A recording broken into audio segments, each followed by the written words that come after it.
మంచి పోరాటం పోరాడి విశ్వాసమును విడువక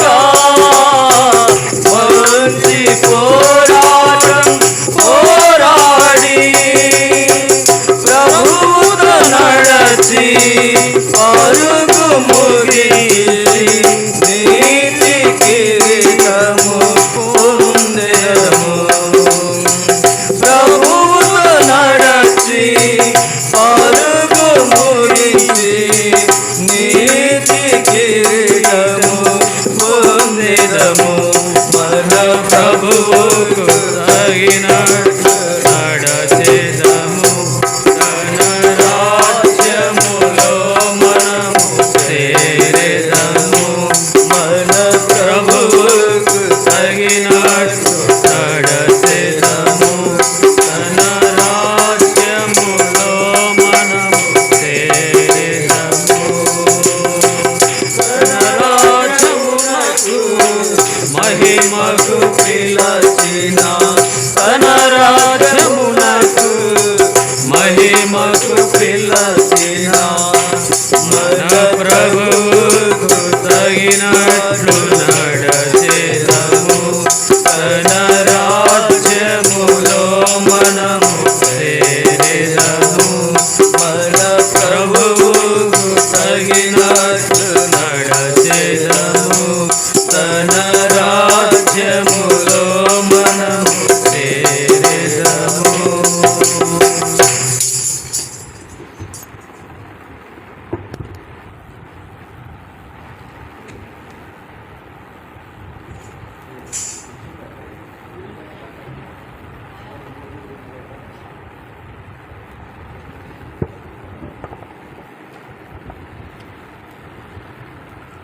ఆరాధన కొరకై పాటల ద్వారా దేవుని ఆరాధించగలిగాము. దేవుని వాక్యమును ఆధారం చేసుకొని కీర్తన 100వ కీర్తన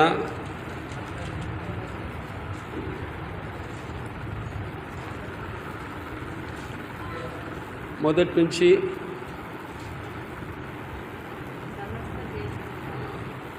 6 వచనాలు ఉన్నాయి. 6 వచనాలు మార్చి చదువుకుందాం. కీర్తనలు మొదటి నుంచి 5 వచనాలు మార్చి చదువుకుందాం. 5వ వచనం అందరం కలిసి చదువుకుందాం. సమస్త దేశములారా యెహోవాకు ఉత్సాహధ్వని చేయుడి. సంతోషముతో యెహోవాను సేవించుడి. ఉత్సాహగానము చేయుచు ఆయన సన్నిధికి రండి. యెహోవాయే దేవుడని తెలుసుకొనుడి. ఆయనే మనను పుట్టించెను. మనం ఆయన వారము. మనం ఆయన ప్రజలము. ఆయన మేపు గొర్రెలము. కృతజ్ఞతలు చెల్లించచ్చు ఆయన గుమ్మములలో ప్రవేశించుడి. కీర్తనలు పాడుచు ఆయన ఆవరణములో ప్రవేశించుడి. ఆయనను స్తుతించుడి. ఆయన నామమును స్తుతించుడి. యెహోవా దయాళుడు. ఆయన కృప నిత్యముండును. ఆయన సత్యము తరతరములో ఉండును. ప్రార్థన చేసుకుందాం. పరిశుద్ధుడైన మా పరలోకపు తండ్రి, ఈ వాక్యమును ఆధారం చేసుకొని ప్రభా వాక్యమైన దేవానికి స్తోత్రాలు చెల్లించుకుంటున్నాం. సిలువలో నీ ప్రేమను గుర్తించట్లో మాకు తండ్రి చేసిన మీ ఉపకారం బట్టి నీ స్తోత్రాలు చెల్లించుకుంటున్నాం. సిలువ చాటును మరుగుపరచము. ఆత్మతో సత్యముతో ఆరాధించటకు నీ వాక్యమును ఆరాధన చేసుకుని ఆరాధించటకు మాకు సహాయము దయచేయమని, రావాల్సిన వారిని క్షేమంగా తీసుకురమ్మని, ఇచ్చిన సమయాన్ని బట్టి నీ స్తోత్రాలు చెల్లించుకుంటూ, రాలేక కుటుంబం వద్ద తండ్రి దేవ అలాగనే బలహీనులుగా ఉంటూ అనారోగ్యంగా ఉంటూ అలాంటి వ్యక్తులను తండ్రి మరొకసారి యేసు యొక్క నామములో మీరు పొందిన దెబ్బల చేత స్వతత అనుగ్రహించి నెమ్మది శాంతి సమాధానం దయచేసి తగిన సమయంలో ప్రభా నీ గుమ్మములో ప్రవేశించి బల చుట్టూ చేరిన మొక్కలా ఉన్నటకు మాకు సహాయము దయచేయమని, నీ నామమునకే మహిమ తెచ్చుకొని మీరే మాట్లాడమని రక్షకుడు విమోచకుడు యేసు ప్రభు యొక్క నామమున స్తుతిస్తూ దీనముగా అడిగి వేడుకొనుచున్నాము తండ్రి. ఆమెన్. కీర్తనలు 100 తర్వాత 4వ వచనం చదవండి. కృతజ్ఞతాస్తుతులు చెల్లించుచు ఆయన గుమ్మములో ప్రవేశించుడి. కీర్తను పాడుచు ఆయన ఆవరణములో ప్రవేశించుడి. ఆయన స్తుతించుడి, ఆయన నామమును గణపరచుడి. కాబట్టి యొక్క 6వ మాసములో ఆఖరి యొక్క ప్రభు యొక్క దినములో సజీవుడైన మన దేవుని ఆరాధించుటకు మనల్ని కూడా సజీవ లెక్కలో ఆయన జ్ఞాపకం చేసుకున్నాడు. కాబట్టి అందుకనే రాయించాడు యొక్క వాక్య లేఖన భాగములో కృతజ్ఞతాస్తుతులు చెల్లించొచ్చు. ఎక్కడ ప్రవేశించాలంట? ఆయన గుమ్మములలో ప్రవేశించుడి. నెహెమ్యా గారు ఈ గుమ్మాలన్నీ కూడా 12 గుమ్మాలు కట్టే సమయంలో ఒక్కొక్క గుమ్మానికి ఒక్కొక్క పేరు పెట్టాడు. 3వ అధ్యాయము 1వ వచనం. నెహెమ్యా గ్రంథము 3వ అధ్యాయము 1వ వచనం.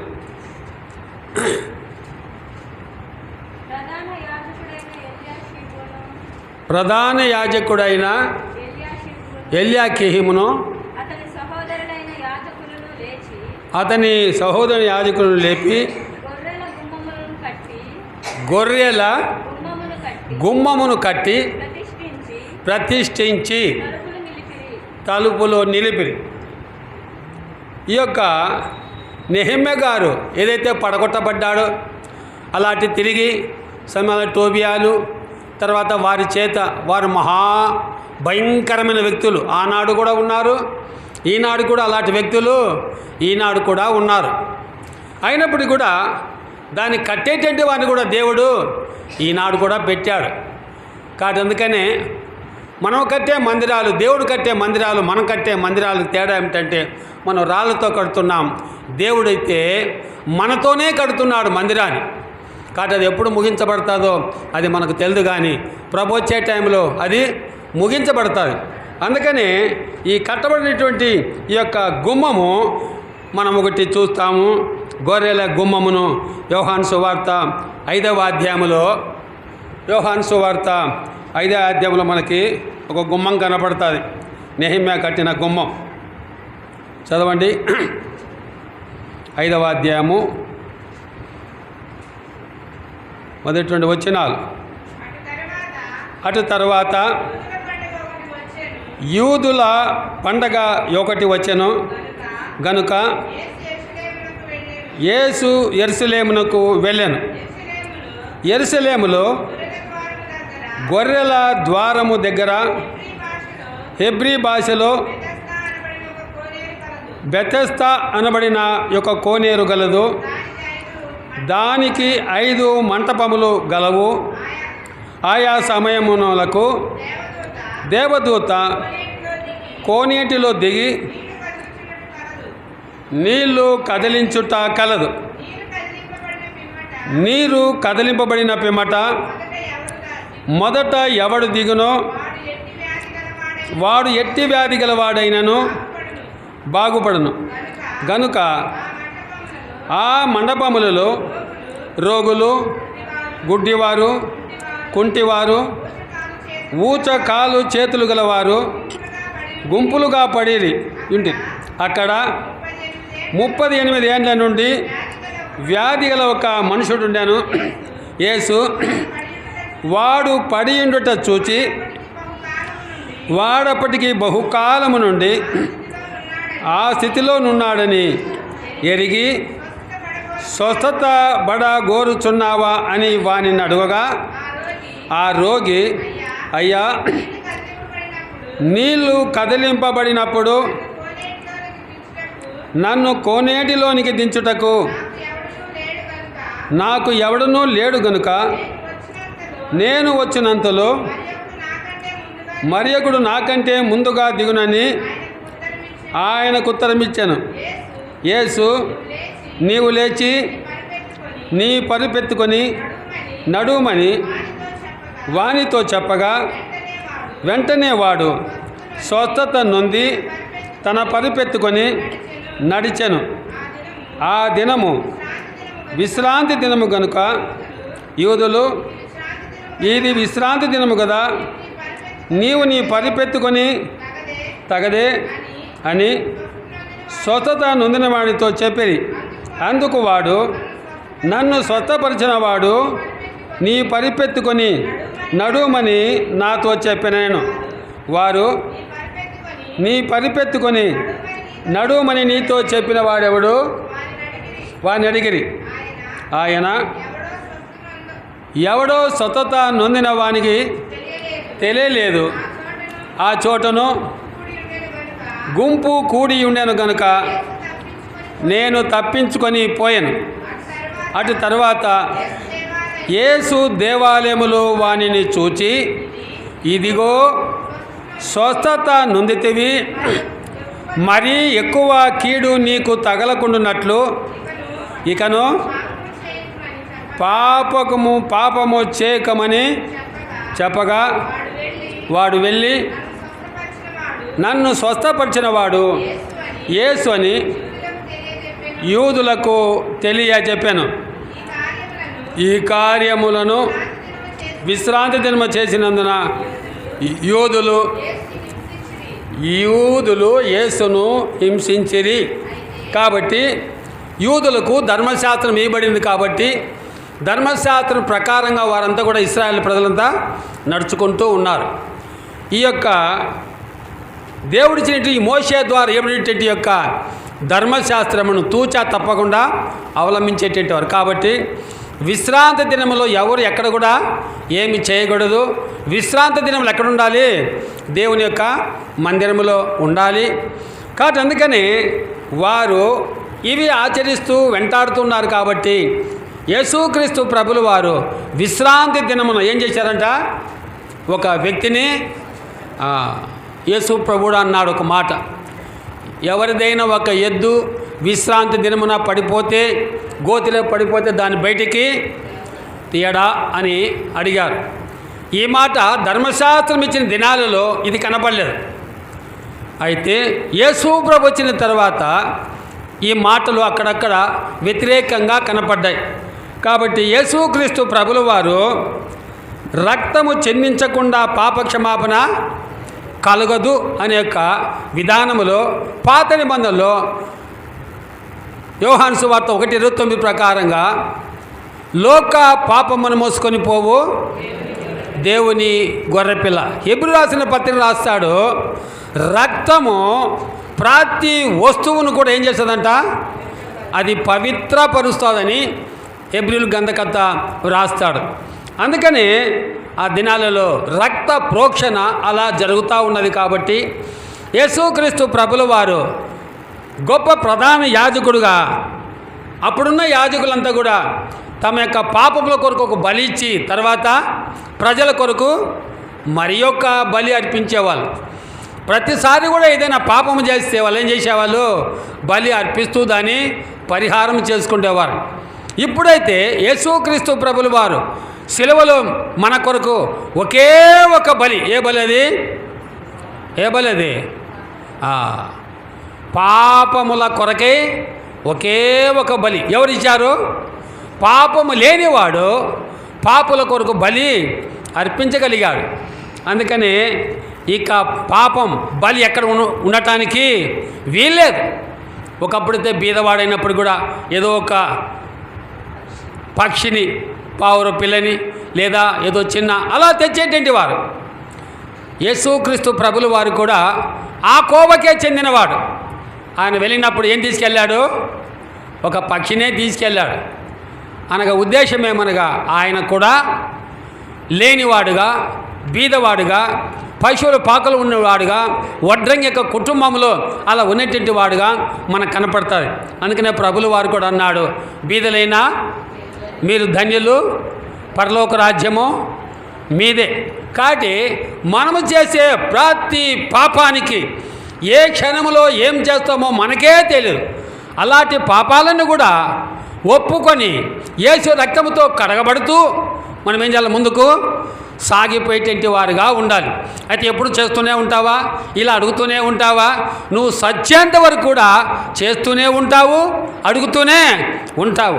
ఒకవేళ ఎవరైనా ఏదైనా చేసావా వాని ఎత్తి చూపెట్టేదానికంటే ప్రభా ఈ పాపమును నా మీద మోపము. ఎందుకనగా ఈ మాట ఎందుకు చెప్తుంటే నెహెమ్యా గారు చెప్తాడు, మా యొక్క పితరుల యొక్క పాపాన్ని కూడా ఎవరి మీద మోపుకుంటున్నాడు? నెహెమ్యా గారు మోపుకుంటున్నాడు, మోషే గారు మోపుకుంటున్నారు. అలాగనే సమస్త మానవులి పాపాలన్నీ కూడా ఎవరి మీద మోపుకున్నాడు? యేసు ప్రభుల వారి మీద మోసుకున్నాడు. అందుకనే మనకిచ్చిన గొప్ప ధన్యత ఏమిటంటే చచ్చేందు ప్రభా వీడు 70 ఏళ్ళకు చచ్చిపోతే ఈ సత్యంత వరకు కూడా వాడు ఏం చేయాలంట? క్షమాపణ అడుగుతూనే అది వాని యొక్క దురదృష్టం. రాస్తాడు దావీదు ఈ విషయంలో తప్ప మరెప్పుడు కూడా పాపము చేయలేదు అని రాస్తాడు. కాబట్టి మనం కూడా పాపము చేయకుండా మనమే భద్రపరచుకోవడానికి ప్రతి వారము కూడా ఈ యొక్క బల్ల దైవజనుడు భక్ష్యం గారు మనకిచ్చాడు. ఎంత గొప్ప ధన్యులం! ఎవరు? మనము ధన్యులం. అనేకులు నెలకొక తూరే బల్లను విరుస్తున్నారు. అది వారి స్వభావము, వారి తలంపులు, వారి ఆలోచనలు. మరి దైవ వద్ద దేవుని దగ్గర కనిపెట్టారు, అడిగారో, స్వరమును విన్నారో లేదో నాకేం తెలియదు. కానీ దైవజనుడు భక్ష్యం గారు దేవుని స్వరం విన్నాడు. ఆయనక ఏర్పాటు చిత్తములో ప్రతి వారం ప్రభు యొక్క దినములో పరిశుద్ధ గ్రంథం లేఖనం ఏమి చెప్తున్నదో దాని ప్రకారంగా ప్రతి వారం ఏం చేశాడు? ఆయన బల్లను ఆరంభించాడు. అందుకని మనకు గొప్ప ధన్యులముగా దేవుడు మనకి ఇచ్చినటువంటి కృప. అందుకని ఇక్కడ రాయించిన వాక్య లేఖన భాగాల్లో ఇక్కడ మనకు కనపడుతున్నది. అది యెరూషలేములో గొర్రెల ద్వారం దగ్గర హెబ్రీ భాషలో ఏమిటంటే అది బెతెస్దా అనబడిన ఒక కోనేరు గలదు, దానికి 5 మంటపములు గలవు. ఆయా సమయంలో దేవదూత కోనేటికి దిగి నీళ్లు కదిలించుట కలదు. నీళ్లు కదిలింట మొదట ఎవడు దిగినో వాడు ఎట్టి వ్యాధి గలవాడు నేను బాగుపడను కనుక ఆ మంటపంలో రోగులను, గుడ్డివారును, కుంటివారును, ఊచచెగల వారును గుంపులు గుంపులుగా పడి ఉండేది. గుంపులు గుంపులుగా పడి దేని కొరకు పడ్డారు? వాళ్ళు వాళ్ళ రోగాల కొరకే పడిపోయారు. ఎక్కడైతే ఏదైనా ఒకవేళ ఖాళీగా ఉంటుందేమో కానీ హాస్పిటల్స్ ట్యాబ్లెట్ ఇచ్చేది ఎప్పుడు కూడా ఆ తెరబడే ఉంటాయి. ఎందుకని మనుషులకు ఏ రోగం ఎప్పుడు వస్తుందో కాబట్టి అది ఎప్పుడు కూడా తెరబడే ఉంటుంది. తర్వాత 108 కారు కూడా ఎప్పుడు రెడీగానే ఉంటుంది. ఆ తర్వాత ఫైర్ ఇంజన్లు ఉంటాయి, అవి కూడా ఎప్పుడు కూడా రెడీగానే ఉంటాయి, నీళ్ళు వేసుకొని రెడీ కాసుకొనే ఉంటాయి. కాబట్టి మన యేసుక్రీస్తు ప్రభులు వారు కూడా మన కొరకు, ఎవరి కొరకు? మన కొరకు చేసిన గొప్ప ధన్యత ఏంటంటే ఇంత గొప్ప రక్షణ నిర్లక్ష్యము చేసినట ఎలాగూ తప్పించుకుంటావు. అందుకని ఇక్కడ రాయించిన వాటము బెతెస్దా అనగా అర్థం ఏమిటంటే దయగల ఇల్లు లేదా కృప నిలయము అని యొక్క అర్థం ఇచ్చేదిగా ఉంటున్నది. కాబట్టి ఈ యొక్క దయగల మన దేవుడు, మన రక్షకుడు, మన విమోచకుడు, ఆయన ఇంటికి, ఆయన ఇల్లే మన హృదయమే ఆయనకి ఇల్లు. కాబట్టి అందుకనే మనము యేసుక్రీస్తు ప్రభులకు రాబడిన యొక్క మాట ఏమిటంటే ఒక దేవదూత ఏం చేస్తుందంట? ఆయా సమయంలో దేవుని యొక్క దూత ఏం చేస్తుందంటే నీళ్లు కదిలిస్తూ ఉన్నది. ఎక్కడికి వెళ్ళినా వేసవి దినాల్లో ఆయా స్థలాల్లో దేవుని యొక్క అనగా సువార్త ప్రకటించడానికి అనుకూలంగా వర్షాలేని కారణం వల్ల ఆయా ప్రాంతంలో దేవుని యొక్క వాక్యము ప్రకటించబడుతూనే ఉంటుంది. అందుకని ఆ మాట రాస్తాడు, నీటి అనగా ఈ గ్రంథములోని దేవుని యొక్క వాక్యాన్ని ఎవరైతే కదిలిస్తుంటారో, ఎవరైతే చెబుతుంటారో సువార్త ప్రకటించే వారి పాదములు ఎంతో సుందరముగా ఉంటాయి. ఎందుకనగా మానవుడు ముఖాన్ని చూస్తాడు కానీ యేసయ్య యొక్క పాదాలు ఎవరు కడిగారు? ఎవరు మగ్దాల యేసుప్రభు పాదాలు కడిగింది? యేసుప్రభు పాదాలు కడిగాడు శిష్యులు. అయితే యేసుప్రభు పాదాలను ఎవరు కడిగారు? ఏ మరియా? పాపాత్మురాలైన మరియా. ఎంత గొప్ప ధన్యత! కడిగి చూడడానికి యేసుప్రభు ఎవరు? ఆమె అంటుంది, యూదుడు అని నీవు సమరస్తినైన నన్ను నీళ్లు ఎలా కడుగుతావు అనగా తక్కువ వారిని ఎక్కువ వారు ఏమి కూడా ఏం అడగకూడదు. ఒకవేళ వీళ్ళు వారికి ఇచ్చినా వారు తీసుకోకూడదు. అది వారి యొక్క విధానము, సత్తులు. అయితే ఇక్కడ ఈయన నీళ్ళు కదిలింపబడినప్పుడు వెళ్ళి బాగుపడదామనుకుంటే ఆయన చెప్పిన మాట అంటే నాకెవరూ లేరు. దేని కొరకు? దింపేదాని కొరకు. ఎక్కడ? ఆ నీళ్ళలో దింపడానికి ఎవరు ముందు అక్కడ దిగుతారు? వాడు ఎట్టి వ్యాధి గలవాడైనా ఏమవుతాడంట? బాగుపడతాడు.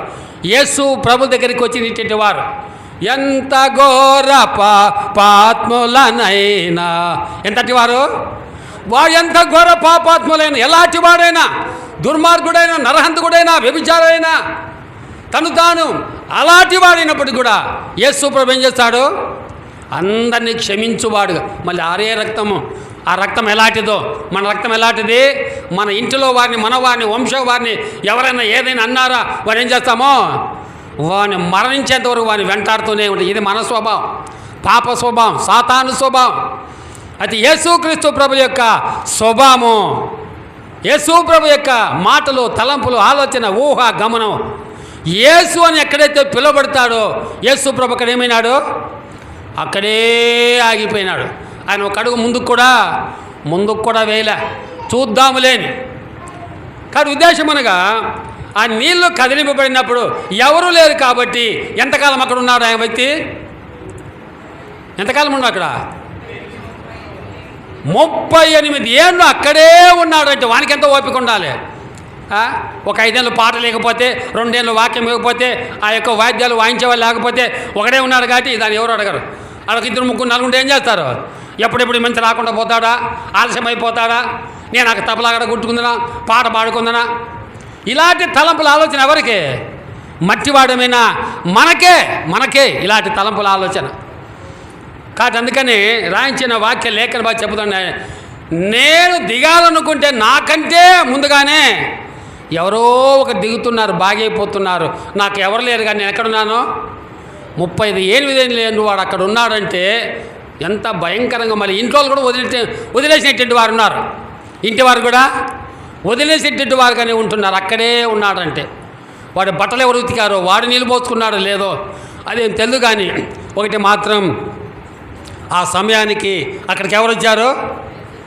యేసు ప్రభులు వారు వచ్చారు. ఎక్కడికి వచ్చారు? ఆయన బెతస్తా కోనేటి వద్దకు యేసు ప్రభులు వారే వచ్చారు. ఎందుకు వచ్చారు? యేసు క్రీస్తు ప్రభులు వారు పరలోకం నుంచి భూలోకానికి కనుక ఆయన లోకమును ఎంతగానో ప్రేమించాడు. అలా ఇలా ప్రేమించలే. లోకం అంటే ఎవరు? లోకం అంటే మనుషులు కాదు. లోకం అంటే మనుషులను ప్రేమించాడు. మనుషులమైన మనమేం చేస్తున్నామంటే జంతువును కోస్తే చంపేస్తున్నారు, జంతువును కోస్తే మనిషిని చంపేస్తున్నారు. మనిషి గొప్పనా? ఆత్మ కలిగిన మనుషుడు గొప్పవాడా? ఆత్మ లేని జంతువు గొప్పదా? ఎవరండి గొప్ప? ఆత్మ కలిగిన మానవుడు.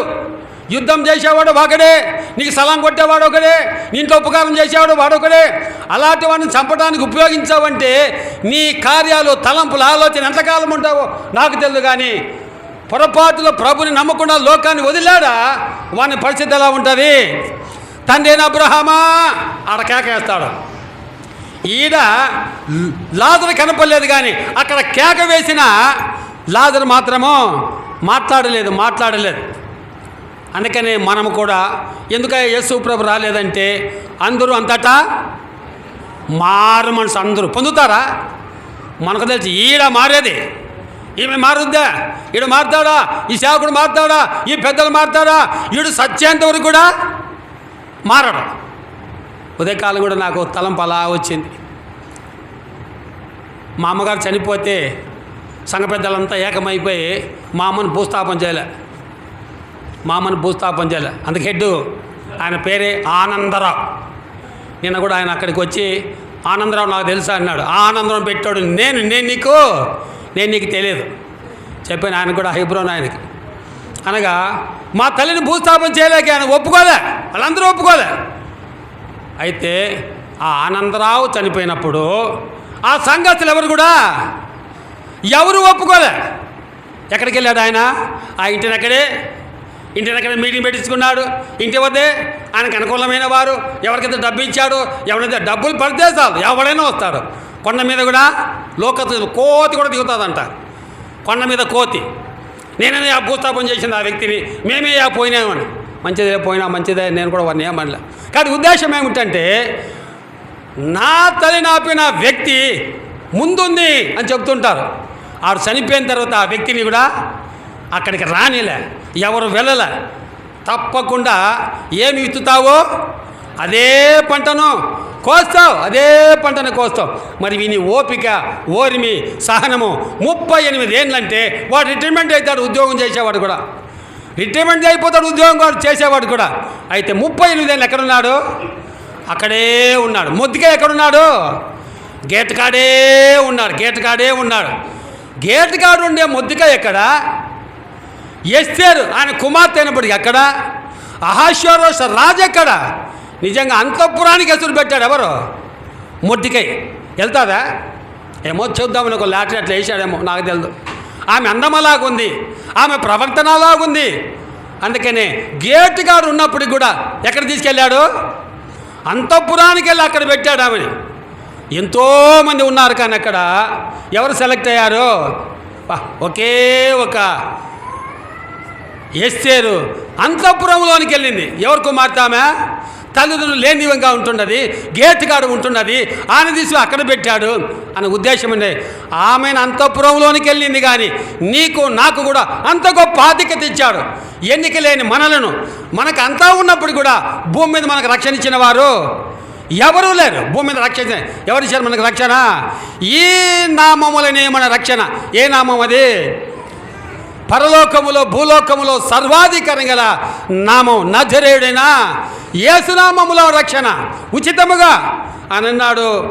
38 ఏళ్ళ వాని దగ్గరికి అలాగ వెళ్ళి ఒక మాట అన్నాడు, స్వస్థత పడగోరుచున్నావా?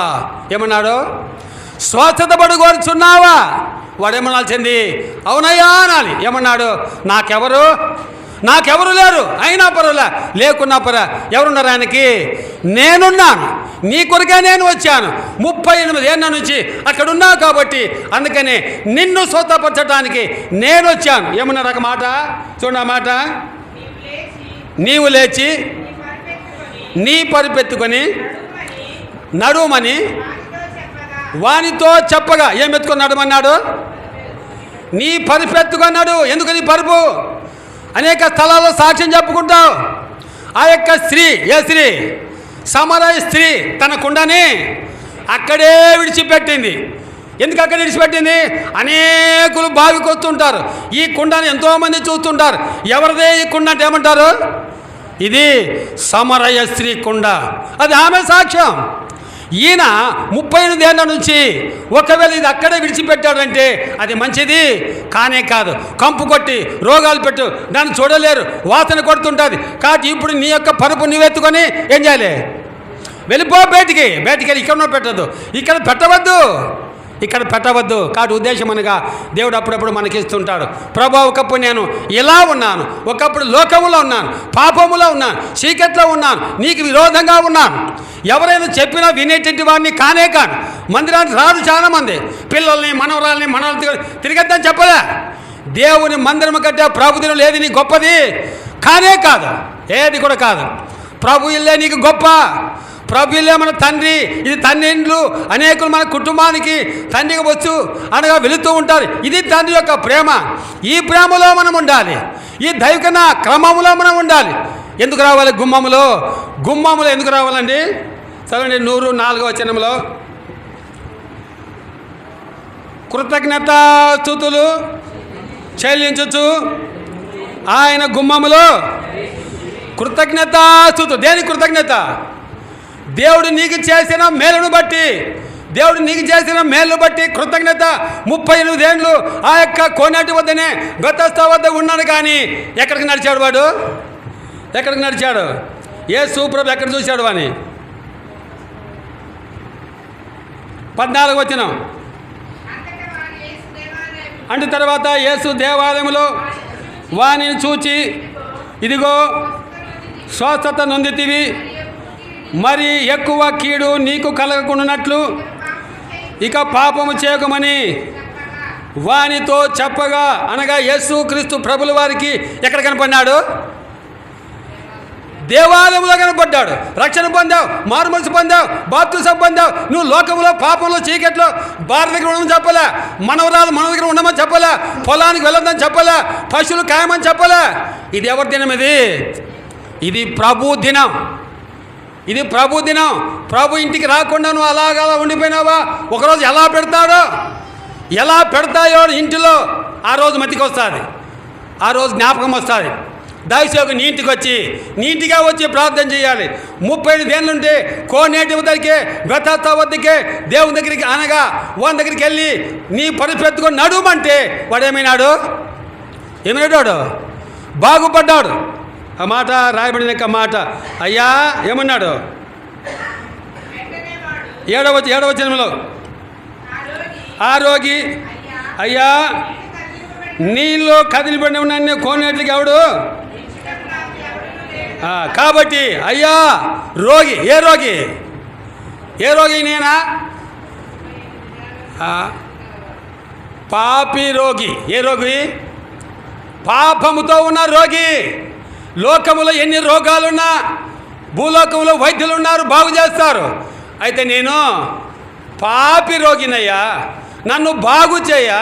నన్ను భూలోకంలో ఈ పాప రోగానికి ఏమి లేదు, పాప రోగానికి మందే లేదు. ఎవరు మందు? యేసు ప్రభుకి. అనగా ఈ యొక్క వ్యక్తికి యేసు ప్రభువే మందు, యేసు ప్రభువే ఇంజెక్షన్, యేసు ప్రభువే టాబ్లెట్, యేసు ప్రభువే ఆ వ్యక్తిని ముట్టేటింటి వాడిగా ఉంటున్నాడు. అందుకని మానుగినయ్యా, నేను పాపి రోగినయ్యా. రోగములో వేరు, పాప రోగం వేరు. పాప రోగమును స్వతతో పొందాలంటే ఎవరి దగ్గర రావాలి? యేసు ప్రభు దగ్గరికే రావాలి. నీవు మంచు కొండలకు వెళ్ళి ఎలా ప్రార్థన చేస్తావో తెలుదు, కానీ ఆ కొండలపైన మంచు ఇచ్చిన వాడెవరు?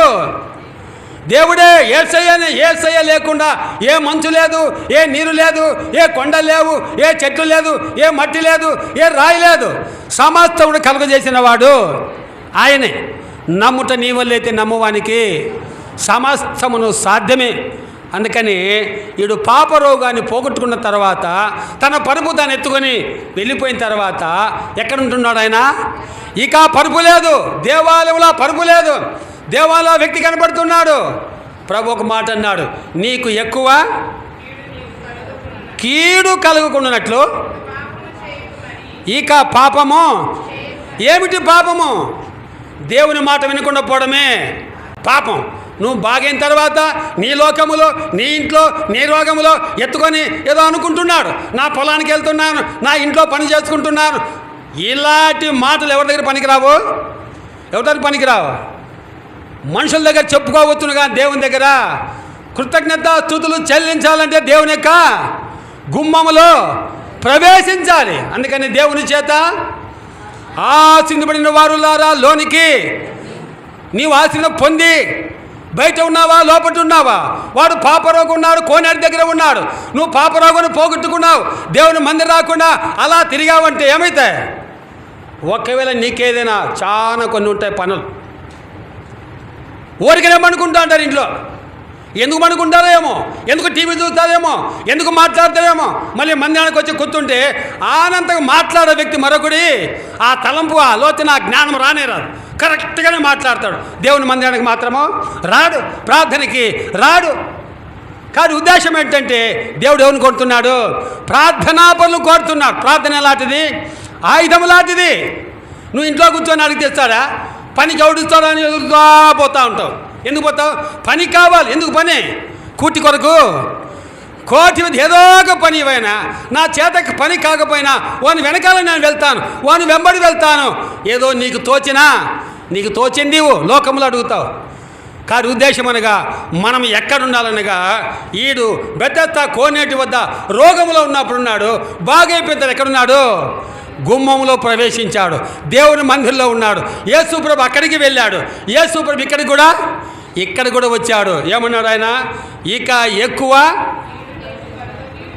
ఎక్కువ కీడు కలగకుండా ఉండాలంటే ఎక్కడ ఉండాలి? నువ్వు లోకంలోనే ఉండు. నీకు కీడు ఎక్కువ, రోగం ఎక్కువ, అపాయం ఎక్కువ, అప్పులు ఎక్కువ, ఎన్నో ఉంటాయి బయట. అందుకనే ప్రభు అన్నాడు, బయట నిలవనేలా ఆశీర్వదించబడిన వాడులారా లోనికి రండి. లోపల ఏమున్నాయంట? కింద రాస్తాడు, కీర్తన 4వ అధ్యాయం కింద ఏమున్నాయంట? కీర్తనలు పాడుచు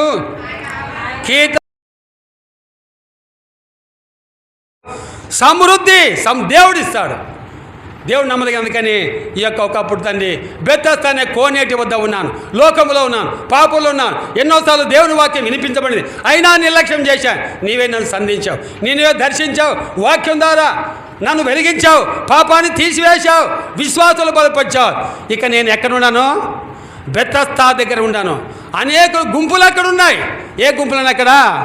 మరణమనేది ఒక భక్తుడు రాస్తాడు, మరణమనడి మొదటి గుంపు మారని గుంపు నిర్జీవపు గుంపు.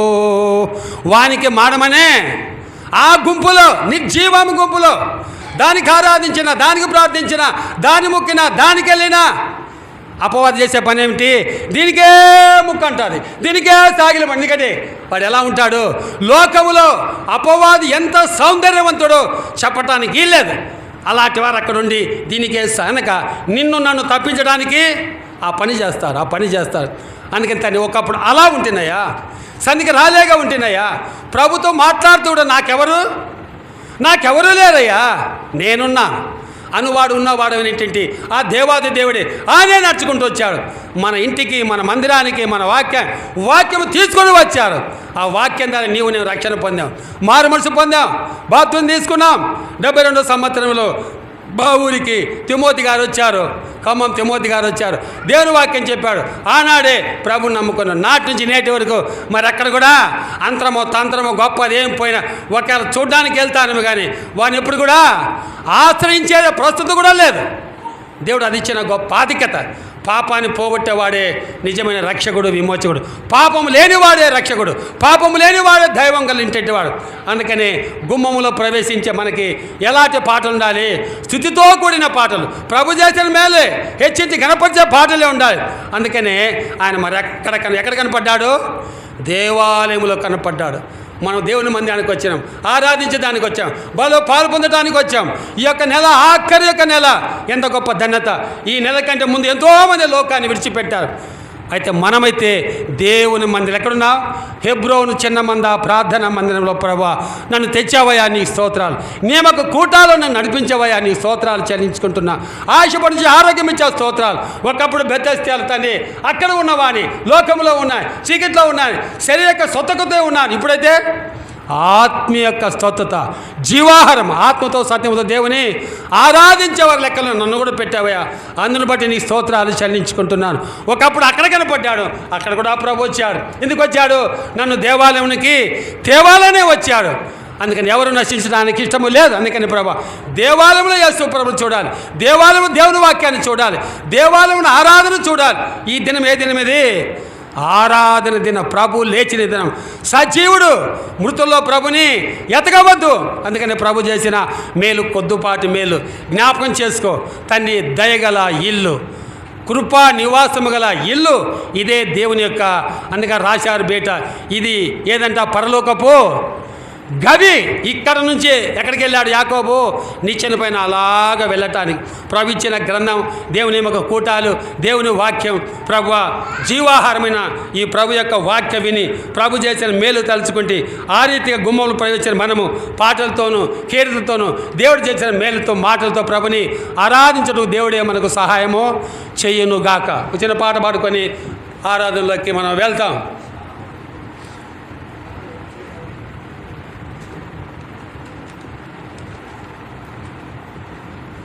163వ పాట. సన్నుతించదను ఎల్లప్పుడూ నిత్యం ఆయన కీర్తి నా నోట నుండును. 163వ పాట సంగన రండి.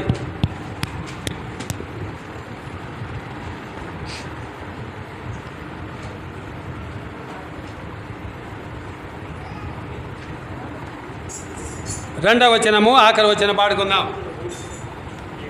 163 సన్నుతించుదాము ఎల్లప్పుడైన పాట.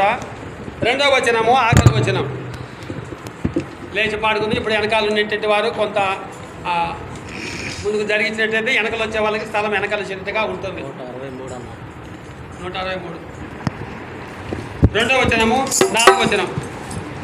సన్నుతించెదను ఎల్లప్పుడు, సన్నుతించెదను ఎల్లప్పుడు, నిత్యము ఆయన కీర్తి నా నోట నుండు, నిత్యము ఆయన కీర్తి నా నోట నుండు, సన్నుతించెదను ఎల్లప్పుడు.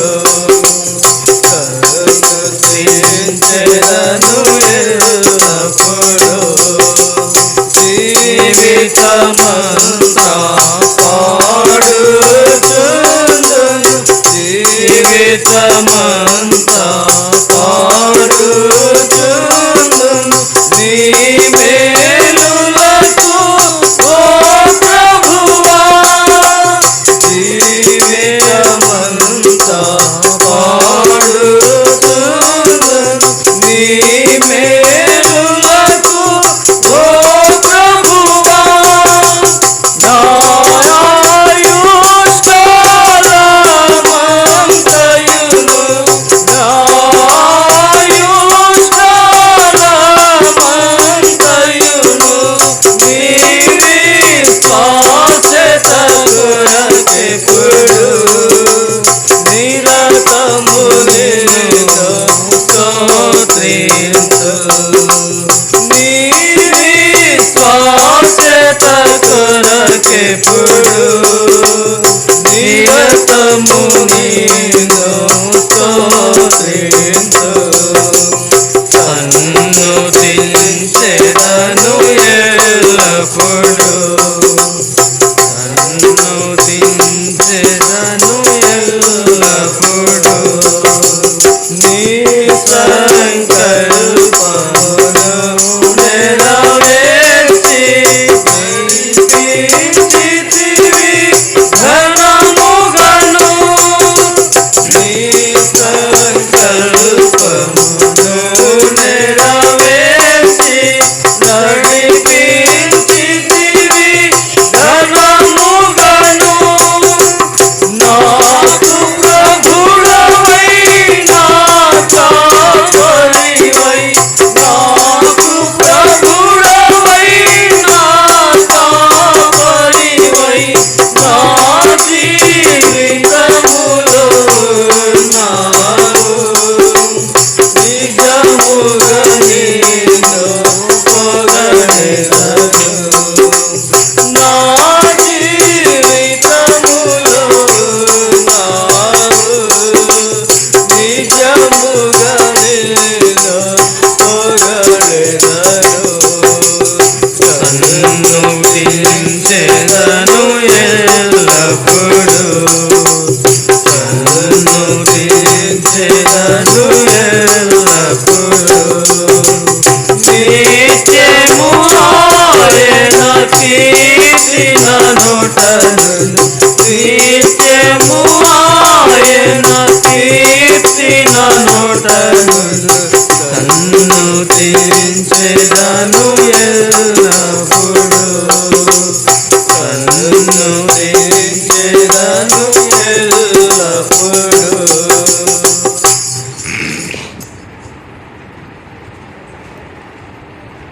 ఆరాధనలోకి వెళ్ళే మనము దేవుని వాక్యాన్ని ఆధారం చేసుకొని ఆరాధించుటకు దేవుడు మనకు సహాయము చేయనుగాక. ఒక బ్రదర్ ఆరాధించినట్టయితే సహోదరులు మనకి ఆరాధిస్తారు. ఒక బ్రదరు ఆరాధించవలసిందిగా మనవి చేసుకుంటున్నా.